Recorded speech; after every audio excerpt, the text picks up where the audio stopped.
Mrs. Peter, welcome. It's very nice to have you here as we talk about the COP28 implications. Maybe if I just dive straight in, I'm very curious to hear from you because the German Renewable Energy Federation, you were one of the front runners and supporters of the Triple Up Renewables campaign that was out there.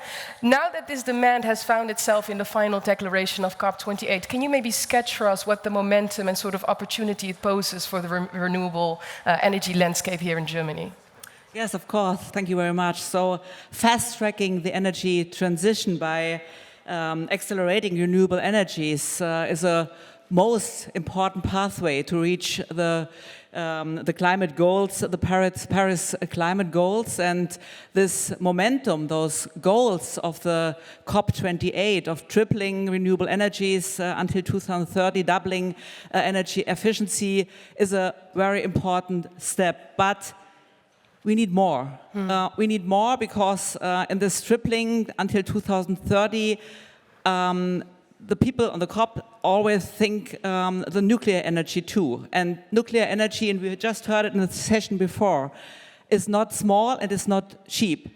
The renewable energies are small, not only small, they are faster, they are cheaper, they are smarter, and that's the big chance for the whole world to engage in energy supply, to get more welfare, to get or to reach the climate goals. Not nuclear, not fusion, not other big solutions. We need to think small.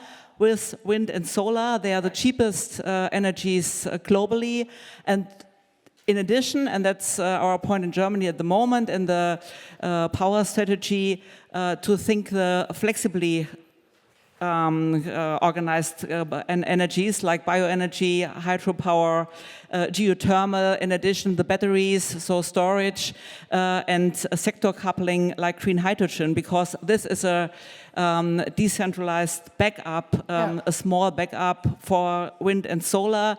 And that should be organized in a flexible strategy for the energy market, but also for the power plant strategy. Right. Yeah. Hey, and Dr. Peter, if I listened to you correctly, you started your answer off by saying we're not there yet, right? Can you maybe help us understand where is it that we stand now, and specifically what needs to happen for us to play our role in achieving these goals by 2030? Yeah, the good message is Germany is back in the countries organizing the energy transition. So Germany is a big industry country, and that's the reason why it is very important that we are an international partner and that we are a driver of energy transitions. And if you see that we have a big movement for energy transition for renewable energies in the last 5 years in the world, it's important that now the government is on the way to build up renewable energies, especially solar energy in the last year, but also wind power. But it needs more. We need to have solutions for the energy market. We have to avoid the bureaucratic hurdles, and we have to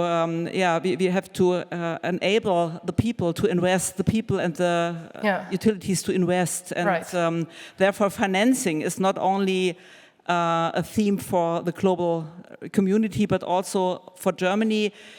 You don't need the huge invests like coal or nuclear power, but you need people to help with the energy transition in the heating sector, in the mobility sector, and that's the reason why we need both regulation and financing. And maybe if I can zoom in on that, because you mentioned the government also, we need to do more to build that capacity. At the same time, you mentioned some hurdles, bureaucratic hurdles.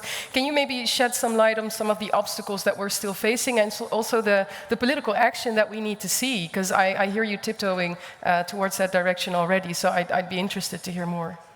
Yeah, see, you still have big voices from the conventional energy that say we need nuclear energy again, we need the fossil energies, but the good news in Germany is We got more renewable energies. There was a decline of coal burning, and we phased out nuclear energy. So it's possible to get a complete renewable energy supply with renewable energies, with fluctuating sources, wind and solar, and with the flexible sources, I call bioenergy, hydropower, and so on. And this must be organized. So renewable energies are system setting now, and this must change the mind thing that we don't think in the big utilities. We think from the regional possibilities. Right. So solar, wind are regional, and you have a regional backup and regional possibilities to change the system to an intelligent system. So we need the grids too in all the dimensions, and you have the chance to get it mobilized by the people. The Energiewende, the energy transition in Germany was driven by the people, by the citizens. And with energy sharing, with participation of people, of communities, you have the chance to get a big acceptance and the welfare in the regions. And that's a big So those advantage. local communities that are imperative in that as well. At the same time, I mean, we can't talk about the energy transition while also not acknowledging that the science is not very optimistic right now when it comes to 1.5 degrees. What would you say is something that we can do to make us more effective in that decarbonization route towards achieving 1.5? Yeah, we really should be warned by the words of Francesco Di Camera this morning. The IRENA report says we are on a good way to accelerate renewable energies, but it's not enough. We are far away from the 1,000 gigawatt we need per year to reach this tripling. And what I said, we need more than this tripling to reduce nuclear power and the other fossil sources too. So we need the regulation addressed on the EU.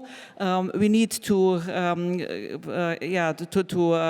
organize everything that the Green New Deal is going up and down, that Fit for 55 package is coming, and that it's going on in the EU administration, and globally we need financing. I think this was addressed in the session before too. Financing is very important for the global renewable energy transition, especially for the global south. Okay, that's quite clear. So it's urgency, but it's action on all fronts. Thank you so much, Dr. Peter. I really want to thank you for sharing those insights.